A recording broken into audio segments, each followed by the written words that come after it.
स्वामी विवेकानंद जब उनके गुरु रामकृष्ण ने समाधि ले ली, वो उनके गुरु का संदेश पश्चिम तक पहुंचाना चाहते थे, तो वो जाकर ये करना चाहते थे। मगर वो शारदा देवी की इजाजत लेना चाहते थे, जो रामकृष्ण की पत्नी थी। वो बोली, नरेन, क्या तुम मुझे ये चाकू पकड़ा सकते हो? वो बोली, मैं देखना चाहती थी कि तुम मुझे चाकू कैसे पकड़ाते हो। तुम जाकर गुरु का संदेश फैला सकते हो।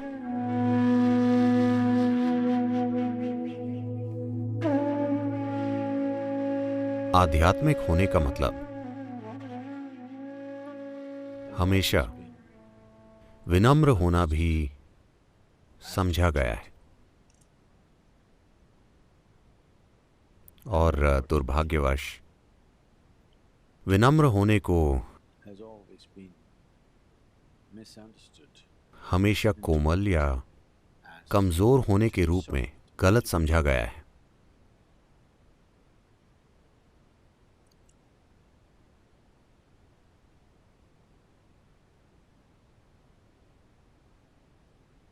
कमजोर अपनी मर्जी से विनम्र नहीं होते, क्योंकि वे एक मजबूत छाप छोड़ने में असमर्थ होते हैं, इसलिए वे विनम्र होते हैं। विनम्रता का मोल तभी है जब वो अपनी मर्जी से हो। आप हिंसक हो सकते हैं, मगर आप विनम्र होना चुनते हैं। ये बहुत महत्वपूर्ण है। आप हिंसा करने में अक्षम हैं, अब आप विनम्र हैं। ये बहुत महत्वपूर्ण नहीं है, क्योंकि ये एक तरह की अक्षमता से उभरा है। आज कोई मुझसे पूछ रहा था, सद्गुरु, भारत में सभी देवियों के हाथों में हमेशा हथियार क्यों होते हैं?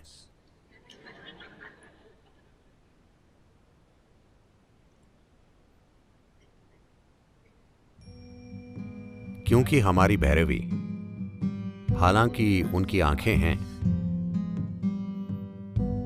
उनके हाथों में कोई हथियार नहीं है। 10 हाथ और कोई हथियार नहीं, क्योंकि वो हिंसा से ऊब चुकी हैं। आप देखेंगे कि भैंसा महिषासुर को जीता जा चुका है, तो जिससे क्रूरता से पेश आना था वो हो चुका है। पशु मारा जा चुका है। अब हथियारों की कोई जरूरत नहीं है, इसलिए सभी हाथ आजाद हैं। तो खुद को इस स्थिति तक लाने के लिए हिंसक नहीं, तीव्र रूप में,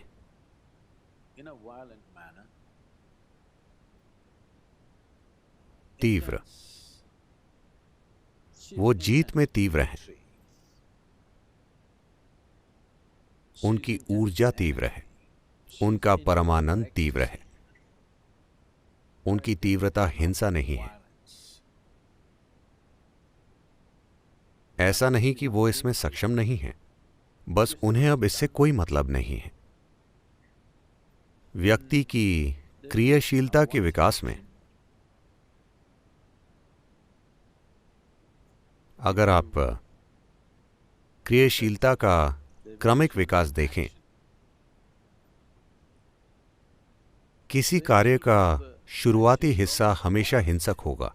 जब आप किसी चीज में माहिर हो जाते हैं तो आप देखेंगे कि आपके कार्य की वो सख्ती खत्म हो जाएगी और वो अधिक से अधिक कोमल हो जाएगा, और उस कार्य में कोई हिंसा नहीं होगी।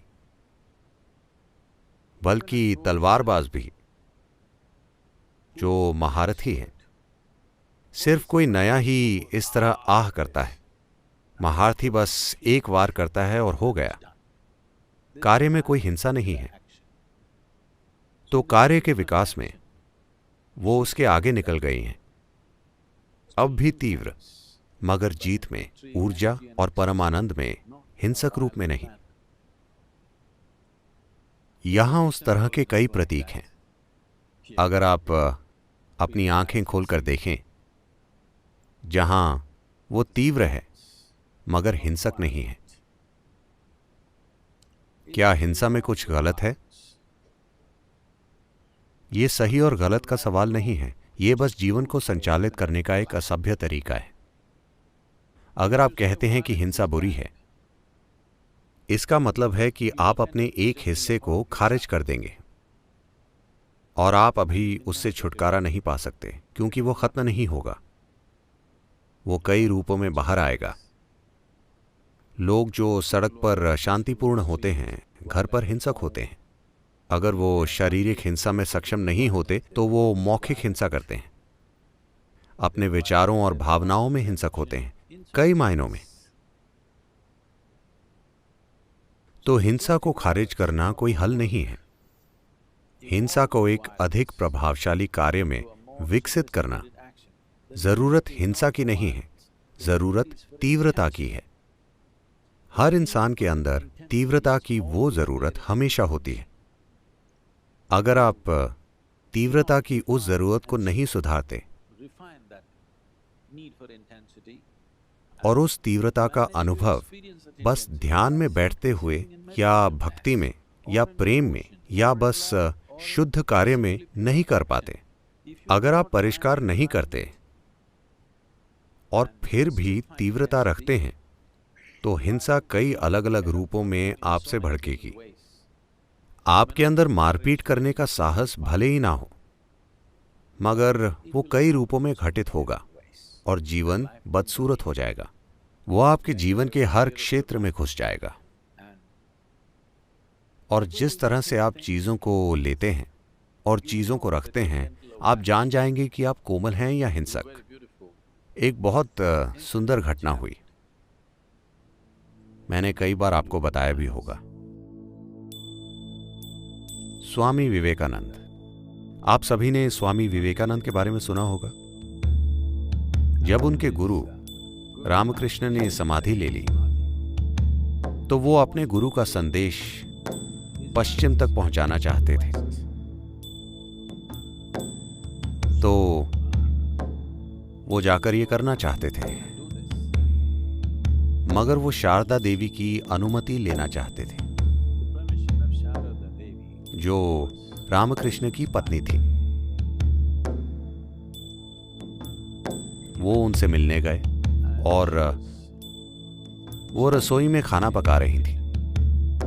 जब उन्होंने जाकर ये कहा, उनका पूरा ध्यान अपने काम में था, ऊपर देखे बिना उन्होंने उनकी बात सुनी। वो बोले, मैं पश्चिम की दुनिया में जाकर अपने गुरु का संदेश फैलाना चाहता हूं, क्या मैं जाऊं? तो जो काम वे कर रही थी, उससे नजर उठाए बिना वो बोली, नरेन, क्या तुम मुझे वो चाकू पकड़ा सकते हो? तो उन्होंने चाकू उठाकर दे दिया। वो एक खास तरह के व्यक्ति थे, इसलिए उन्होंने उसे एक खास तरीके से दिया। उस तरह से नहीं, उन्होंने एक खास तरीके से दिया। उन्होंने चाकू लेकर उसे एक तरफ रख दिया और बोली, तुम जा सकते हो। तब उन्होंने इस पर ध्यान दिया और बोले, आपने चाकू क्यों मांगा? आपको कोई सब्जी नहीं काटनी है, सब कुछ पहले ही बर्तन में है, पहले ही बर्तन में पक रहा है। आपने चाकू क्यों मांगा? चाकू की कोई जरूरत नहीं थी, आपने वो क्यों मांगा? वो बोली, मैं देखना चाहती थी कि तुम मुझे चाकू कैसे पकड़ाते हो। तुम जाकर गुरु का संदेश फैला सकते हो। तो यहीं पर कोमलता है। इसलिए नहीं कि कोई देख रहा है, इसलिए नहीं कि आप निगरानी में हैं, बस आप जिस तरह चलते हैं, कैसे धरती पर कदम रखते हैं, कैसे सांस लेते हैं, कैसे बैठते हैं, कैसे खड़े होते हैं, कैसे दूसरे लोगों को देखते हैं, यहीं पर आपको अपने कार्य को सुधारने की जरूरत है। अब मैं आपसे सजगता की बात नहीं कर रहा, नहीं, हर चीज के प्रति सजग रहना नहीं। मैं आपकी शारीरिक क्रिया, आपके मौखिक कार्य को सुधारने की बात कर रहा हूं। इसके साथ धीरे धीरे आपकी मानसिक क्रिया और भावनात्मक क्रिया भी सुधारी जा सकती है। बस अपने हाथों और पैरों को अधिक कोमलता से हिलाना, ये परिष्कार हो सकता है अगर आप ध्यानमग्न हो जाएं या आप चेतना में उसका परिष्कार करें ताकि आप ध्यान की तरफ बढ़ सकें। दोनों सिरों से शुरुआत करना अच्छा है। अगर आप मंजिल तक पहुंचना चाहते हैं तो हर संभव सिरे से शुरू करना अच्छा है ताकि आप बहुत जल्दी वहां पहुंच सकें। अगर आप किसी मोमबत्ती को जल्दी जलाना चाहते हैं तो आप उसे दोनों सिरों से जलाते हैं, है ना? अगर आप उसे सिर्फ एक सिरे से जलाएं तो इसमें पूरा जीवन लग सकता है। आप कम से कम एक जीवन काल ध्यान की अवस्था का आनंद लेना चाहते हैं तो आपको उसे दोनों सिरों से जलाना होगा। तो आप भले ही ध्यान कर रहे हो मगर अपनी शारीरिक क्रिया को चेतना में सुधारना। जिस तरह आप अपने हाथ चलाते हैं, जिस तरह आप अपने शरीर को चलाते हैं, अपनी सांस को चलाते हैं, अपने शब्दों को चलाते हैं, ये ढोंगी होना नहीं है, ये चेतन होना है।